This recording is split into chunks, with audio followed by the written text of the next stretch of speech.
For my first shot, I decided to go with a slow motion effect, kind of like from the example, but with my video settings, I'm shooting slow motion at 60 FPS, which means I can slow down my footage by 50% for a smooth playback.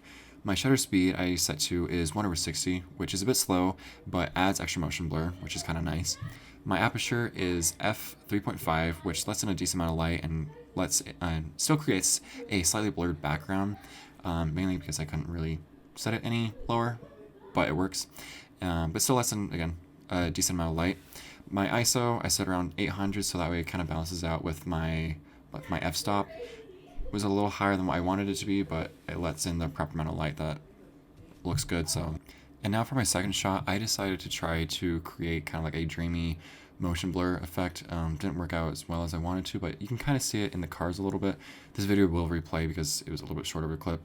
But for the camera settings, I'm shooting at 24 FPS for a more cinematic feel with a shutter speed of 1/30, which is slower than the usual 1/50.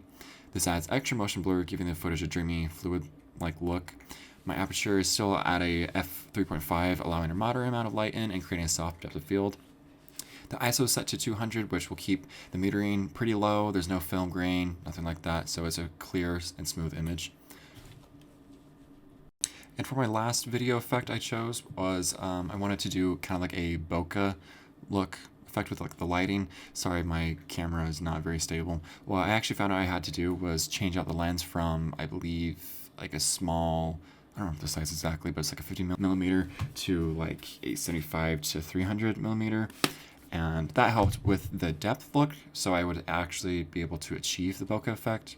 I did 2 different kind of clips to try to figure it out and just to give a variety. But with my camera settings, I did 1/60, which adds a little bit of motion blur. My aperture is set to 5.6, making depth of field slightly deeper, but still allowing for a nice bokeh effect with distant lights. And my ISO to be 3200 because it was pretty dark, and for me to achieve like a good light effect, it would need to increase the brightness a little bit.